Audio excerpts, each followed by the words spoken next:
Hi there.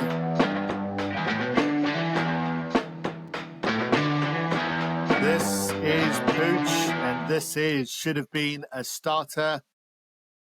We are getting to squeaky bum time in the Rugby Championship. If anyone knows about squeaky bum time, it was a famous term termed by the great Sir Alex Ferguson, generally when the season was getting to nitty-gritty stages and a win or loss could define the season.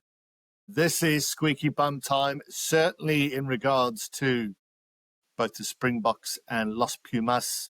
After last weekend's results, both teams have one last roll of the dice. With all being said, if both teams lose this weekend, I dare say it'll be out to the Bledisloe Cup, and how those two games are decided will also decide the Rugby Championship. However, a win by both the Springboks and Los Pumas this weekend throws a huge spanner in the works, with each team still with a terrific chance of winning the Rugby Championship. I'll be giving my high-level thoughts really quickly on last weekend's games. I think each podcast out there has done some careful analysis, but also my thoughts on more so the mindset of each team going into this weekend. If you haven't, please like and subscribe. I really appreciate your support. Do give me your comments. Who's winning this weekend? What are your thoughts on my views? Have I lost the plot?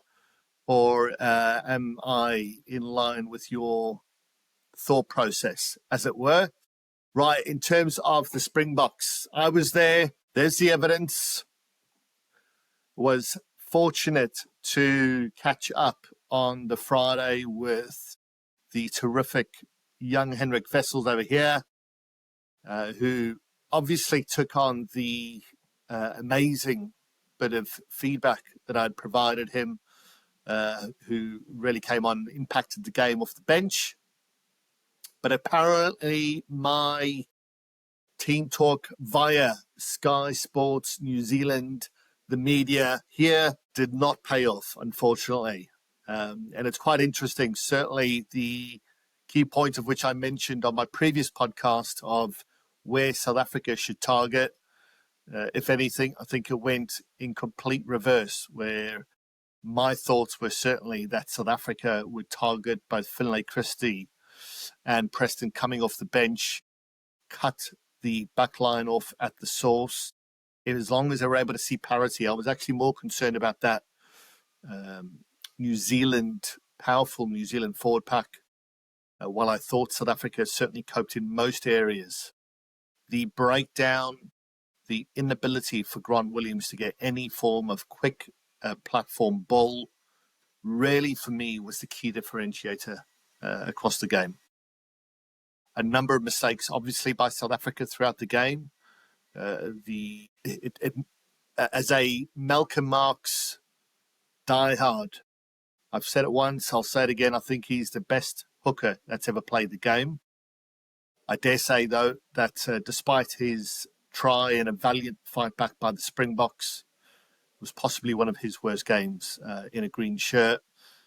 The missed tackle for the second try, very unlike Malcolm Marx. You think about his tackle, I think was on Slade in the 2019 World Cup, which led to Cheslin Colby's try following the pop pass by Pieter-Steph du Toit.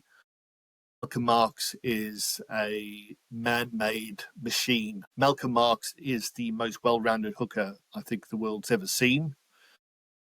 However, a key issue for the Springboks, not only at Eden Park, but the last few weeks, has been the line-out. It was a bit of an issue at Malcolm's start of his career. I think he certainly through his time with King Edward played, certainly his time in high school with King Edwards. He played in the loose, moved obviously through to the front row and hooker, and his line-out throwing early on in his career was questionable. Certainly it hasn't been an issue over the last many years, but it's reared its head at the moment. And watching the game, I wasn't sure whether it was a team issue, just dysfunction, not clear communication. And while there probably are elements of that, the final attack in the first half, where the communication maybe doesn't come through, but I thought, if anything, a complete lack of confidence in Malcolm Marx at that stage. If anything, it reminds me of golf. When you've got a 4-foot putt and you get into a bad habit with those. Certainly my chipping game, if anyone's had the unfortunate pleasure of playing around a golf with me over the last many years, is my chipping game is atrocious. And so that sort of element of yips and mentality going in, the free throw in basketball, very similar. Once you get into a bad rhythm, it's very much a mental game, if anything, more than a skill. So hopefully this weekend, Malcolm and both the Springbok line-out can bounce back. The selection of Lou Diaga along with Ruan Nakir should provide better emphasis for the Springboks. And while they lost a number of key lineouts, they certainly won a few, which flattered the Springboks in a sense of the lineout dual battle. While I don't think South Africa nearly played enough to win the game, certainly the biggest criticism of the game in terms of refereeing, and like I say, I don't think the referee swayed the game, but when we see, and I was certainly surprised to see, while I, like most, were surprised to see the late addition of Wilco Louw in the second half after a full hour of rugby. Looking back at the game, watching it at Eden Park, and I must admit the atmosphere at Eden Park was terrific. Very hospitable crowd, classic rugby crowd at Eden Park. Each team vying for the game, a bit of niggle in the crowd, but all friendly banter. But certainly the number of times the New Zealand scrum went down in that first half and South Africa did not benefit at all is certainly my biggest criticism of the referee from that game. The idea of matching up against what was an outrageous forward pack by the All Blacks, a brilliant scrummaging team. I didn't realize watching the game what an upper hand we actually had, but certainly rewatching that and seeing the amount of times that scrum collapsed down to the All Blacks and South Africa receiving little to no advantage will be an issue for both Rassie Erasmus and the Springbok coaching setup. And I'm sure they'll be communicating internally via the right channels to discuss how they can see benefits of their scrumming advantage. But really, Thomas du Toit certainly but one thing that can't be overlooked was Thomas du Toit's impact in that game at the scrummaging piece. I know Wilco Louw came in and they absolutely ran the All Blacks off the pitch in that first scrum, which led to the Marx try. But certainly Thomas du Toit was playing fantastically well in the scrum, certainly supported by an outrageous performance by Ox Nche, as usual. Now, I mentioned it a little bit earlier. For me, the reality of the game, it looks like South Africa as a whole are really struggling with the balance of Tony ball, national DNA. And for me, there looks to be a bit of lack of confidence, a lack of direction, and a lack of understanding on how to play.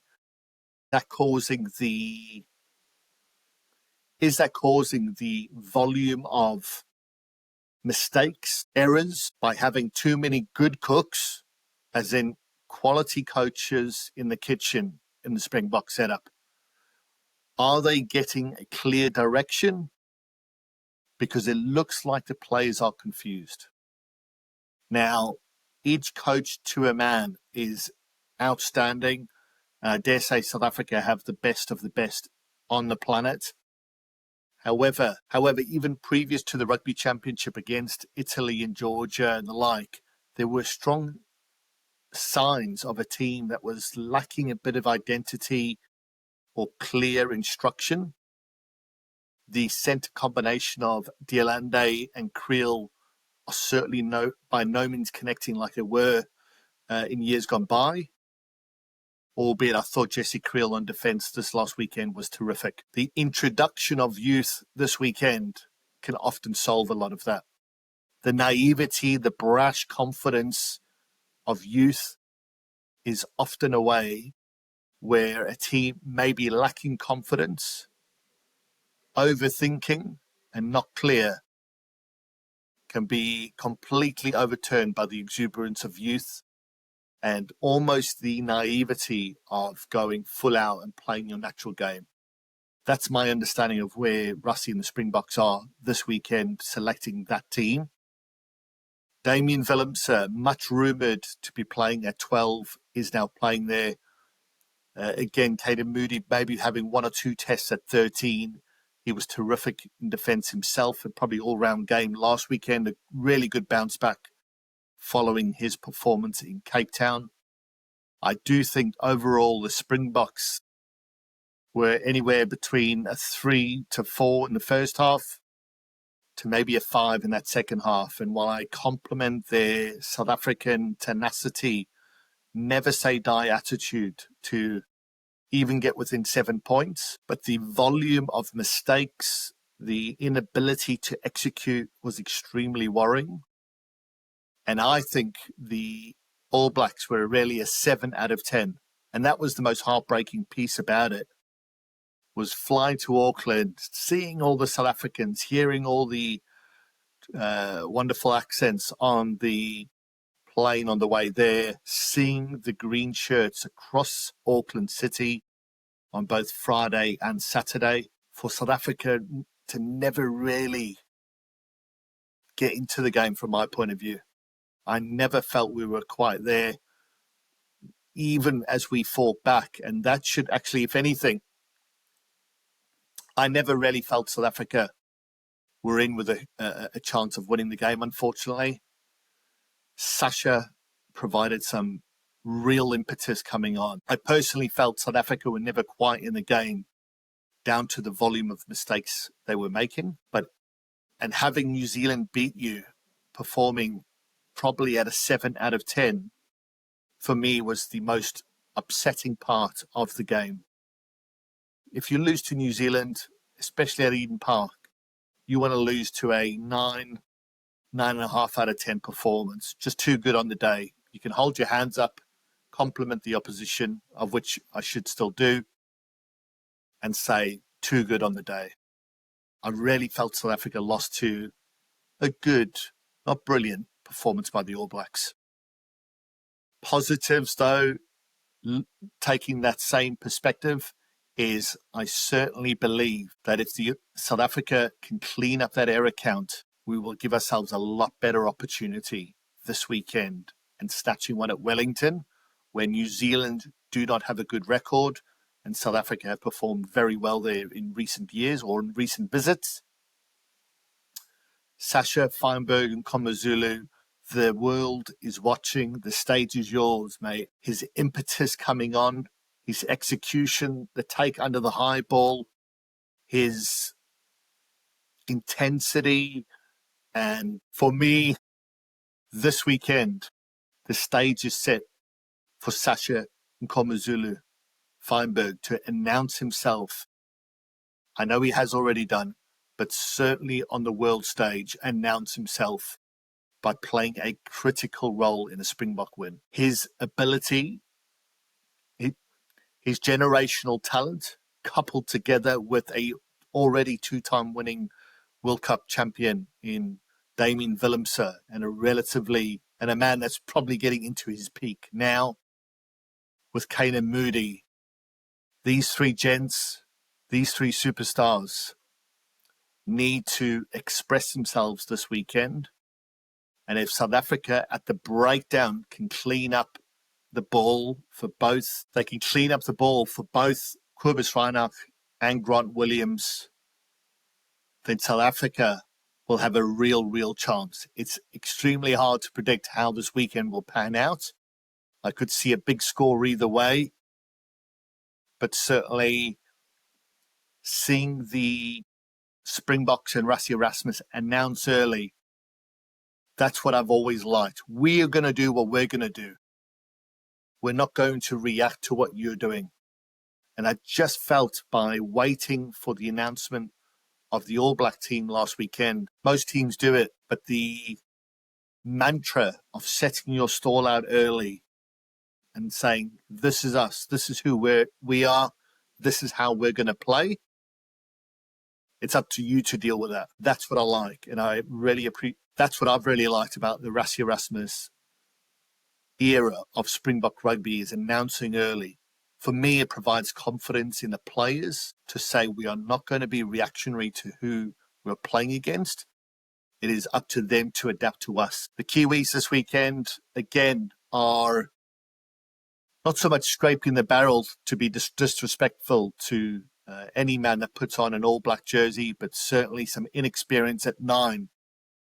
So if South Africa can give a taste of that counter-ruck medicine to the All Blacks and cut them off at the source, we will have a very good chance. I'm sure the raging bull, Jasper Wiese, will be full of energy and frothing at the bit to really get hold of the All Blacks. I'm sure he will be making some big carries. But it is equally as important that South Africa put the emphasis back on New Zealand and give them a little taste of their medicine by putting a debutant at first 5, by putting a debutant at scrum half under pressure. Going back to the back line, the Feinberg and Komazulu, the Damien Willemse, the Kane Moody, a brilliant performance by these guys on the weekend could be the official passing of the torch. While I'm not stating that the Damien Deliandes and Jesse Creels have no space left in the Springbok setup by any stretch of the imagination, but where I've found it difficult in terms of players coming in for one game, missing 4, is consistency. And I'm sure Rassie, the back of his mind, is really thinking about where they can start building consistency, because the reality of relying on gents at that stage of their career to come into Australia in 2027 and perform is high risk. And if these 3 gents can come in and put on a performance, including Apelele Fassi at 15, there's a real chance of the passing of the guard. In terms of New Zealand, I'm sure what we'll see is a lot of trying to replicate how well they executed the counter-ruck and the breakdown, with I'm sure also cleaning up their error count. They also had a few issues at line-out with Cody Taylor being out. If Ludiaka and Ruan Nakia can put some pressure at line-out phase, we could really start turning the screw. South Africa could really start turning the screw. The one thing that certainly was interesting at Eden Park was Jody Barrett rather than Beauden Barrett with a kicking tee. I did know in previous podcasts that Beauden Barrett is just not a clinical enough kicker at test match level. Damian McKenzie is borderline. So if anything happens to Damian McKenzie during the game and he has to go off and the game is tight, how will the All Blacks fare? Will it be Jody or Beauden to take the kicking tee? I'm surprised that throughout the media that this isn't being talked about enough, is their lack of a world-class goal kicker in the absence of Richie Mwanga. Moving to the Wallabies and Argentina, Townsville, north of Australia, hot on a spring day. And that first half was quite something. The possession of the Wallabies and their inability to capitalize in the first half of building good phase play by basic mistakes, a key one being, and then the Los Premiers, and then Argentina capitalizing almost on each and every single occasion. What a first half display by Argentina in almost taking every chance they had. A key example is Rob Valentini's knock-on near enough the halfway line, a scrum in relatively the middle of the pitch. And within 25 seconds of Rob Valentini's knock-on, Argentina have run in a try. That was really the story of the first half. And similar to South Africa in the first game at Ellis Park, we're seeing teams lack the ability to maintain a lead and stop the bleeding. Australia was certainly more buttoned up. We saw the rugby league and overall incredible athletic ability of Joseph Sualihi, scoring some phenomenal tries. The combination with Ikitau looked spot on and was really brilliant. Now, when that combination is not on this weekend, now we won't see that combination flourish this weekend with Ikitau being out. But those were really, really good signs for Wallaby fans. One side you're saying about Argentina, maybe they should have played a bit more territory, stop the bleeding, let Australia play all the rugby in their side of the pitch, build your way into the game, but to only score 3 points in the second half is a stark reminder that A, this Wallabies team will not lie down, and B, the game management in international rugby. Am I being too harsh? That they should, from my perspective, be a lot better. South Africa don't score a point at Ellis Park for an hour after a fantastic start, and Argentina only scored 3 points in the second half to lose in 6-7 minutes overtime. It is quite interesting that you would really think Felipe Contepomi would have been pleading with his team to play the rugby in Australia's territory, play the percentages, and just build 9 more points in the game. 9 more points, 3 penalty kicks. And even though Australia were bound to come back, Argentina could have won that game. Argentina should have won that game from that position at halftime. Now, with Pablo Matera coming off the bench this weekend, it looks like Felipe Contepomi is looking for experience in that second half. They will be kicking themselves, Argentina, the way they were able to execute and take advantage of every mistake and opportunity in the first half. To then lose that game and build more momentum for the Wallabies will be frustrating. However, I expect an incredibly tight game this weekend in Sydney. I'm really excited to see Tame Edmund at fly half for Australia. For me, he would be first pick. While he has a lot to learn, there will be mistakes in his game. Down to his size and his overall ability, I think his ceiling is much higher than Noah Loasio and Tom Liner. For me, both those chaps are just too small in defence.